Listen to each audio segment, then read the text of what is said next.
Hello दोस्तों, इस video में आज हम डेप्रिसिएशन अकाउंटिंग का चैप्टर पढ़ रहे हैं और डेप्रिसिएशन अकाउंटिंग के चैप्टर में मैं आप सभी को आज चेंज इन मेथड के टॉपिक को कराने वाला हूं। यहां से आपको एग्ज़ाम में 15 मार्क्स का क्वेश्चन जो है कंफर्म देखने को मिलता है चेंज इन मेथड के टॉपिक से। ठीक है दोस्तों, तो मैं आज आप सभी को ये क्वेश्चन कराने वाला हूँ।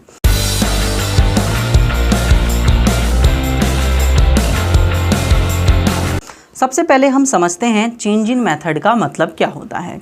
देखिए दोस्तों, कंपनी जो है जब कोई मशीन परचेज़ करती हैं तो मान लीजिए मशीन जो है एक परचेज़ की गई, ठीक है, 1 लाख रुपए की मशीन परचेज़ की गई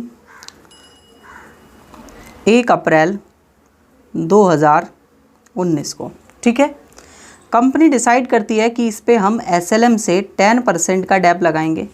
ठीक है, तो कंपनी ने पहले साल का डैप लगाया 10% इस पर, तो 10,000 आया पूरे साल का। नेक्स्ट आपके पास जो है 10,000 डेप्रिसिएशन आया, तो मैं लिख देता हूँ यहाँ पर माइनस डैप 10,000 रुपये, तो मशीन की वैल्यू 90,000 बची। फिर इसके बाद अगले साल का फिर डैप लगाया और एसएलएम है तो हर बार 10,000 ही लगेगा। अब 80,000 वैल्यू बची और लास्ट 1 साल का हमने और डेप्रिसिएशन लगाया, तो आपके पास अब इसकी वैल्यू 70,000 फाइनल बच जाती है। सपोज़ दैट कंपनी को जो है, जो लॉ के अकॉर्डिंगली अगर हम बात करें तो कंपनी अलाउ है कि वो अपना मेथड को चेंज कर सकती है। तो सपोज़ दैट कंपनी ने अपने मेथड को जो है चेंज कर दिया, तो अब कंपनी ने मेथड को जब चेंज करा तो कंपनी कह रही है कि हम WDV मेथड अपना रहे हैं और रेट सेम रख रहे हैं, मान लो कितना 10% ही। ठीक है, तो अब मैं जो डेप्रिसिएशन लगाऊंगा, अभी हमारे पास ये 1 अप्रैल 2019 में, तो डैप लगा होगा 31 मार्च 2020 में, क्लोजिंग में लगता है। फिर डैप लगा होगा 31 मार्च 2021 में, फिर डैप लगा होगा 31 मार्च 2022 में, और 1 अप्रैल 2022 को वो डिसाइड करती है कि जितनी भी मशीन मेरे पास प्रीवियसली थी उस पूरी मशीन पर मैं जो है डेप्रिसिएशन के रूल को क्या कर दे रहे हैं, चेंज कर दे रहे हैं। डेप्रिसिएशन के रूल को हम क्या कर देते हैं, चेंज कर देते हैं। कंपनी ने ये डिसाइड कर लिया है। तो कंपनी अब इस मशीन पर बिल्कुल स्टार्टिंग डेट से, जब से इसने परचेज़ किया है, जब से कंपनी इस पर डेप्रिसिएशन लगाना स्टार्ट करेगी, तो कंपनी WDV के हिसाब से डैप लगाएगी। तो देखते हैं मशीन की वैल्यू फाइनल 2022 में कितनी बचती है। तो 1 लाख की मशीन है, 10% का आप डैप लगाएंगे तो 10% भाई यहाँ पे भी 10,000 आएगा क्योंकि 1 लाख का लगाना है, तो 90,000। अब WDV मेथड आप सभी को पता है कि हम WDV में जो बैलेंस बचकर आता है उस पर 10% डैप लगाते हैं, तो अब 9,000 डेप्रिसिएशन आएगा और वैल्यू बचेगी 81,000। अब इस पर 10% लगेगा तो 8,100 और ये आ जाएगा 72,900। तो आप देख रहे हैं यहाँ मशीन की वैल्यू आपके पास बच रही है 70,000 और यहाँ मशीन की वैल्यू आपके पास बच रही है 72,000। डिफरेंस है। इस डिफरेंस को ही ठीक करने के लिए कंपनी जो है चेंज इन मेथड के थ्रू अपना पूरा डेप्रिसिएशन के मेथड को चेंज करती है और एक एडिशनल डेप्रिसिएशन या डेप्रिसिएशन जब ज़्यादा लग गया तो उसको रिटर्न बैक लेती है। तो हम देख लेते हैं टोटल डेप्रिसिएशन एसएलएम से कितना लगा। ठीक है, टोटल डैप अगर हम देखें एसएलएम से, तो एसएलएम से टोटल डैप 10, 10 और 10 इक्वल्स टू 30,000 लगा। और अगर हम टोटल डैप चेक करें WDV से तो देखते हैं कितना लगता है WDV, तो 10, 9 और 81। ठीक है, तो ये हो गया आपके पास 17,100 और 27,100। तो जब कंपनी एसएलएम मेथड अपना रही थी तो कंपनी को डेप्रिसिएशन एक्स्ट्रा लग रहा था 2,900 का, है ना, क्योंकि पहले डेप्रिसिएशन इतना लग रहा था और अब डेप्रिसिएशन केवल इतना ही लगेगा। तो कंपनी अब जब डेप्रिसिएशन लगाएगी तो कंपनी की इतना जो है डेप्रिसिएशन में क्या हो जाएगी, सेविंग हो जाएगी, मतलब बचत हो जाएगी।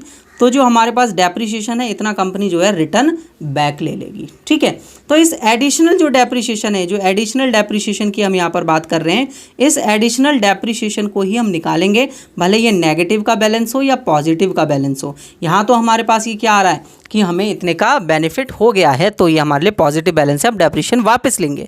और जब आपके पास अगर ये नेगेटिव बैलेंस आता तो डेप्रिसिएशन आपको और एक्स्ट्रा लगाना पड़ता। दोस्तों, इस पूरे मेथड को मैं आप सभी को एक क्वेश्चन की हेल्प से समझाना चाहूँगा। तो आप सभी देखिए, आपकी स्क्रीन पर अभी क्वेश्चन आ रहा होगा। क्वेश्चन में क्या है ज़रा ध्यान से समझेंगे, फिर इसके बाद हम इस क्वेश्चन को करेंगे तो आपको बहुत ही ईजिली तरीके से चीज़ें समझ में आएंगी। दोस्तों मैं आप सभी को पूरा का पूरा BCom first year first semester की फाइनेंशियल अकाउंटिंग का पूरा कोर्स प्रोवाइड करा रहा हूं।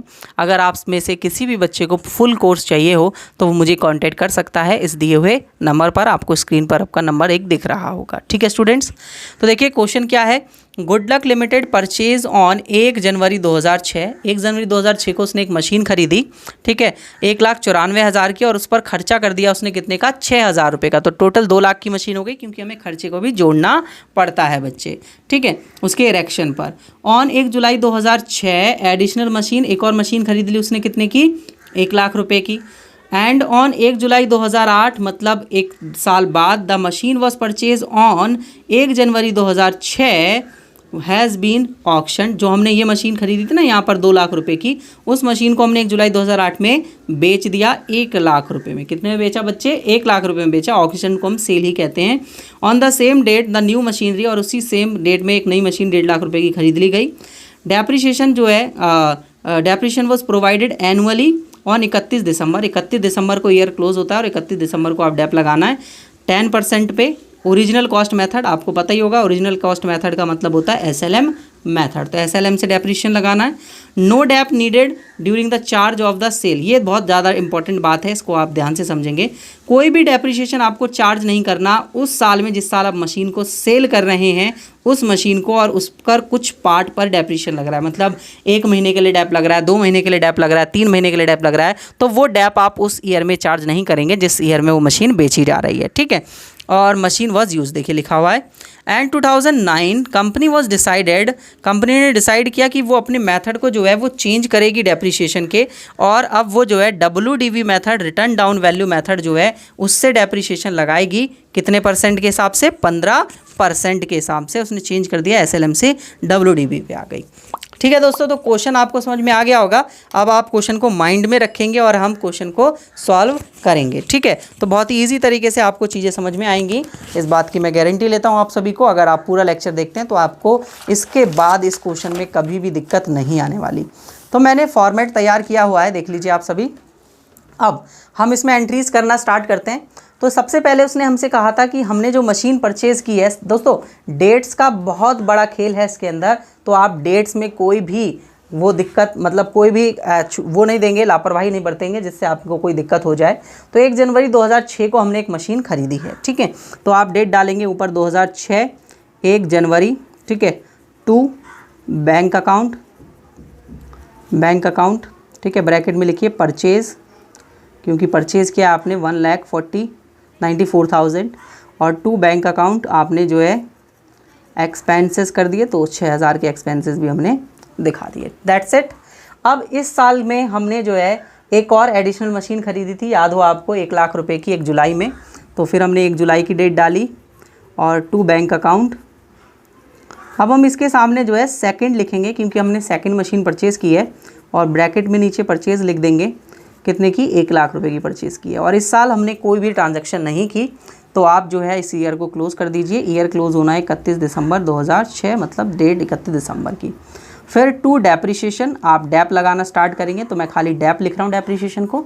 डेप अकाउंट, तो आपके पास 2 मशीन है, तो आप पहली मशीन और दोनों मशीन पर अलग अलग डेप्रिशिएशन लगाएंगे। दोस्तों अलग अलग डेप्रिशिएशन लगाने से बहुत बेनिफिट होता है। ये बेनिफिट आपको जब समझ में आएगा जब आपको वर्किंग नोट बनाने की ज़रूरत पड़ेगी, और अगर आप इस तरीके से कर रहे होंगे तो आपको वर्किंग नोट बनाना ही नहीं पड़ेगा वहाँ पर। तो आपके पास ये टोटल मशीन हो गई 2 लाख रुपए की। तो 2 लाख की मशीन पर आप 10% डेप्रिशिएशन लगाएंगे तो आपके पास 20,000 का डेप आएगा। और इसके बाद आपके पास ये 10,000 की, और क्या कहते हैं 1 लाख की मशीन पर 10% डेप लगाएंगे तो आपके पास 10,000 आएगा। बट दोस्तों ये हमने 1 जुलाई में खरीदी है, तो इसका मतलब है जुलाई से दिसंबर हमारे पास कितने महीने हो रहे हैं, 6 महीने हो रहे हैं। तो 6 महीने का डेप्रिशिएशन मतलब आधा डेप्रिशिएशन 5,000 रुपये आपके पास आ जाएगा।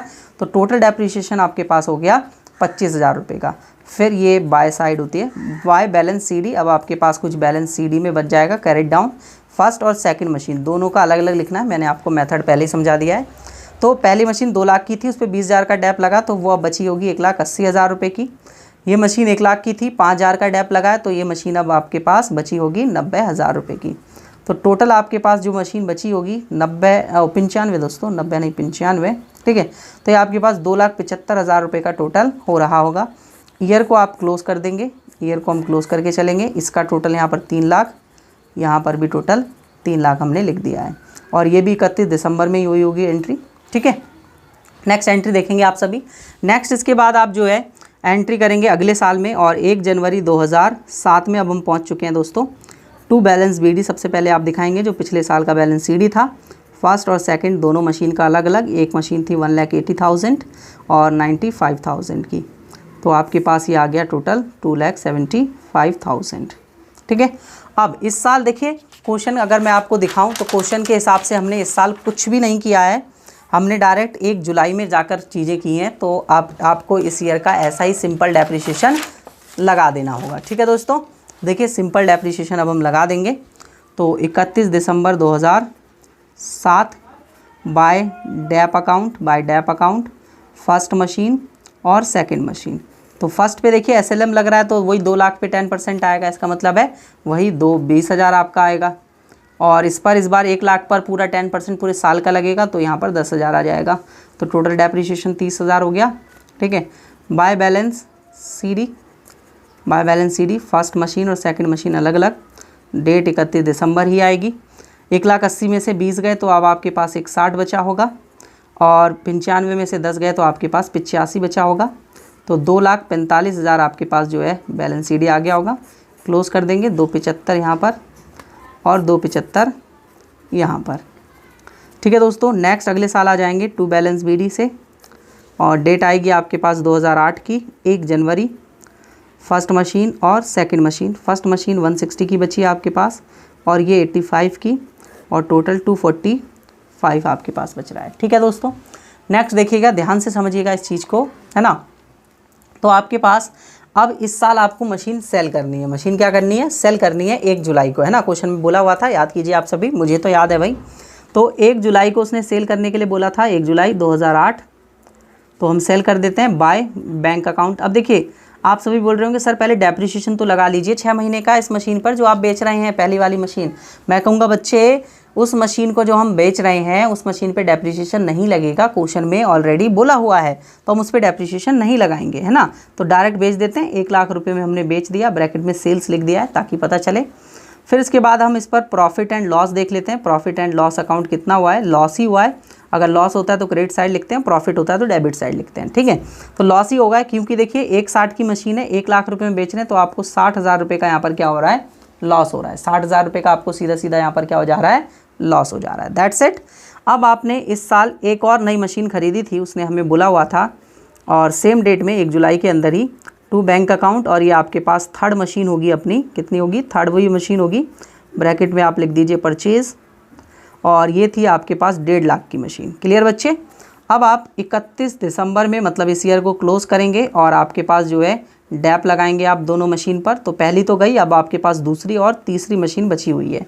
तो दूसरी मशीन 1 लाख की थी, 1 लाख का 10% आपके पास 10,000 आएगा, और 1.5 लाख का 10% आपके पास 15,000 आएगा। बट आपने इसको 1 जुलाई में ख़रीदा है, तो आप 6 महीने का लगाएंगे, इसका मतलब आप 7,500 रुपये का डैप लगा रहे हैं, तो टोटल 17,500 का डैप आ रहा है आपके पास। अब इसके बाद बाय बैलेंस सीडी दिखा देंगे आप। बैलेंस सीडी आपके पास कितना बचा, और डेट 31 दिसंबर की ही रहने वाली है आप सभी के पास। सेकंड और थर्ड मशीन आपके पास अब बची हुई है, तो 85 की थी, 10 गया तो 75 की बची है वाली मशीन। 1.5 में से 7500 गया तो आपके पास 1,42,500 की मशीन बची हुई है।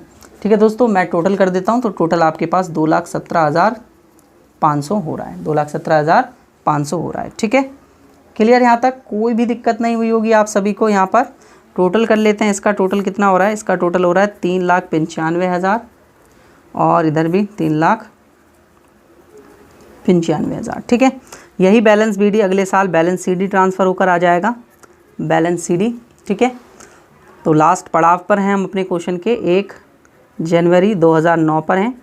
देखिए ये वही ईयर है जिस ईयर में हमने चेंज किया है मेथड। तो अब यहाँ पर आपको वर्किंग नोट्स की ज़रूरत पड़ेगी। तो पहले तो आप पूरा बैलेंस लिख लीजिए, दोनों का बैलेंस बीडी सीडी जो भी आपके पास आ रहा है। ठीक है, अब इसके बाद देखिए क्या करना है आप सभी को, ध्यान से समझेंगे सभी स्टूडेंट्स। अब उसने बोला था हमने 1 जनवरी 2009 को बैलेंस चेंज कर मेथड चेंज कर देना है। पहले हम WDV मेथड लगा रहे थे, अब हमको पहले हम SLM मेथड लगा रहे थे, सॉरी दोस्तों, अब हमको WDV मेथड लगाना है। तो आप जब मेथड चेंज कर रहे हैं तो मेथड चेंज करते वक्त आपको एक चीज़ ध्यान रखनी है कि आप रेट्रोस्पेक्टिव इफेक्ट को दिखाते हैं। रेट्रोस्पेक्टिव इफेक्ट क्या होता है कि आप यहाँ से पूरा का पूरा जो जहाँ से आपने मशीन को परचेज़ किया था ना 1 जनवरी 2006 से, वहाँ से आप जो है इस मशीन पर रेट्रोस्पेक्टिवली इफेक्ट दिखाएंगे और डैप लगाते हुए आएंगे नए मेथड के अकॉर्डिंगली। फिर आप देखेंगे कि आपके पास कितना एडिशनल या फिर कितना डेप्रिसिएशन आपके पास ज़्यादा या कम हो रहा है। तो मैं वही करने वाला हूँ। उसके लिए मैं पीछे चलता हूँ, वर्किंग नोट बनाता हूँ। ठीक है, वर्किंग नोट बनाते हैं दोस्तों। तो लिखिए वर्किंग नोट,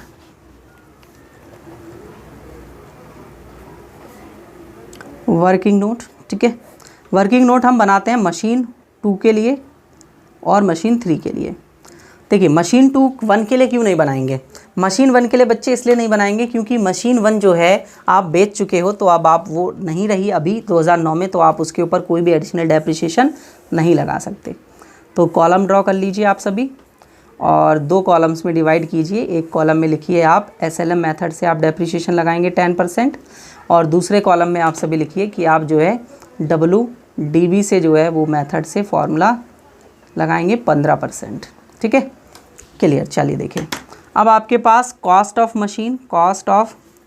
मशीन ऑन 1 जुलाई को ख़रीदी थी हमने दूसरी वाली मशीन, 1 जुलाई 2006। कितने की ख़रीदी थी? 1 लाख रुपए की ही ख़रीदी थी, 1 लाख रुपए की। ठीक है, इस पे हम माइनस करते हैं डेप्रिसिएशन ऑन 31 दिसंबर 2006 का। ठीक है, तो आप जब इस पर डेप्रिसिएशन लगाएंगे तो आपके पास जो वैल्यू आएगी वो कितनी आएगी? 6 महीने के ही निकालना है आप सभी को। तो ये आ गया आपका 5000 रुपये, और यहाँ 15% है बच्चे, यहाँ 15% है तो 15,000 आया होगा। पूरे साल का आपको आधे साल का लगाना है, तो आधे साल का लगाने के लिए आप उसको डिवाइड कर देंगे तो आपके पास जो है वैल्यू आ जाएगी 7,500। ठीक है, क्लियर। यहाँ पर आपके पास 95,000 की वैल्यू बचेगी और यहाँ पर 92,500। मैं कैलकुलेटर निकाल लेता हूँ क्योंकि अब कैलकुलेटर की बहुत ज़्यादा आवश्यकता पड़ने वाली है बच्चों। ठीक है, तो इसके बाद देखिए ध्यान से आप सभी समझेंगे। इसके बाद अगले साल का डैप लगाएंगे, तो डैप ऑन 31 दिसंबर 2007 का। तो 31 दिसंबर 2007, इस पर तो कोई फ़र्क नहीं पड़ेगा, SLM है तो पूरा 1 लाख पे ही लग जाएगा 10,000। WDV में इस पर लगेगा 15%, तो 92,500 का 15% हमने निकाल लिया, तो 13,875 आपके पास आया। फिर इसको हम माइनस भी कर देते हैं, माइनस कर देते हैं 92,500 से, तो यहाँ ये 78,625 आ रहा है और यहाँ पर ये 85 आ रहा है। फिर इसके बाद आप जो है लास्ट डैप ऑन 31 दिसंबर 2008, मतलब जिस ईयर आपने चेंज किया है उस ईयर से पहले का आप डेप्रिसिएशन लगाएंगे। तो इस पे तो आपके पास वही 10,000 ही आएगा। इस पर चेंज होगा तो इस बार आप जो है इस पर निकालेंगे कितना परसेंट? इस बार इस पर 15% पूरे साल के लिए, तो ये आ गया 11,794 कर देता हूँ मैं, 93 आ रहा है वैसे। ठीक है, फिर इसके बाद ये बैलेंस कितना बच रहा है? 78,625, यानी कि 66,831, और यहाँ पर ये बैलेंस बच रहा है 75 का। ठीक है बच्चे, अब आप देखिए ध्यान से समझेंगे सभी स्टूडेंट्स कि आपके पास कितना एडिशनल डैप लगा, कितना क्या लगा। तो आप अब एडिशनल डेप्रिसिएशन निकालिए। तो एडिशनल डेप्रिसिएशन निकालने का एक सीधा सीधा तरीका ये है कि आप इसका टोटल डेप्रिसिएशन चेक कर लें, फिर इसका टोटल डेप्रिसिएशन चेक कर लें और दोनों को माइनस कर दें। लेकिन एक और सिंपल तरीका है कि आप इस वैल्यू में से, यानी कि जो 75,000 है इसकी लास्ट वैल्यू, इसकी लास्ट वैल्यू से माइनस कर दें 66,831, तो भी आपके पास एडिशनल डेप्रिसिएशन पता चल जाएगा। तो वो आपके पास आ जाएगा 75,000 प्लस कर दिया दूसरी, सॉरी दोस्तों मैं माइनस कर देता हूँ, माइनस 75,000, तो आपके पास 8,168 रुपये का जो है वो 168 या 69 कह लीजिए, क्योंकि पॉइंट में वैल्यूज़ थी, 69 का जो है आपके पास एडिशनल डेप्रिसिएशन आ गया होगा इस मशीन पर। क्लियर दोस्तों, कोई भी दिक्कत किसी भी बच्चे को कि कैसे ये एडिशनल डेप्रिसिएशन आया, है ना? बहुत आसान था। इसके बाद जो है नेक्स्ट आगे चलते हैं हम सब लोग और निकालते हैं कि किस तरीके से अपना एडिशनल डेप्रिसिएशन होने वाला है। ठीक है, तो अब आप क्या करेंगे, मशीन 3 के लिए जो है अकाउंट बनाएंगे, और मशीन 3 भी आपने प्रीवियस ईयर में ही परचेज़ किया है तो छोटा सा ही आपके पास अकाउंट बनेगा, ज़्यादा बड़ा नहीं बनेगा। तो ये रही हमारे पास एक छोटा सा अकाउंट हमने बना दिया। SLM 10% और WDV 15%। तो मशीन आपने कब परचेज़ करी थी? तो लिखिए कॉस्ट ऑफ मशीन ऑन 1 जुलाई 2008 को आपने परचेज़ किया, तो 1 साल का ही डेप्रिसिएशन लगेगा माइनस डैप। ये यहाँ पर आपका 15,000 की वैल्यू है, 1.5 लाख, यहाँ पे भी 1.5 लाख। यहाँ पर आपका 7,500 आया था 6 महीने का डेप्रिसिएशन। यहाँ पर चेक कर लेता हूँ मैं दोस्तों कैलकुलेटर से। देखिए दोस्तों, यहाँ पर हमारे पास डेप्रिसिएशन आ जाएगा इतना। किसी रीज़न की वजह से वीडियो जो है वो रिकॉर्ड नहीं हो पाई, ठीक है। तो मैंने क्वेश्चन सॉल्व कर दिया है, वैसे सॉल्व कर दिया और वीडियो रिकॉर्ड नहीं हो पाई, इसके लिए माफ़ी चाहूँगा। तो कोई दिक्कत नहीं है, मैं आप सभी को यहाँ पर समझा देता हूँ इसे, ठीक है। तो आप डेप्रिसिएशन निकालेंगे इस पर 15%, ठीक है। तो आपके पास 22,500 समथिंग आ रहा है। हमें तो 6 मंथ का लेना है क्योंकि हमने ये 1 जुलाई 2008 में परचेज़ किया है। तो आपके पास 11,250 डेप्रिसिएशन आ जाएगा 6 महीने का। फिर आप उसको माइनस कर देंगे तो आपके पास ये वैल्यू फाइनली आ जाएगी।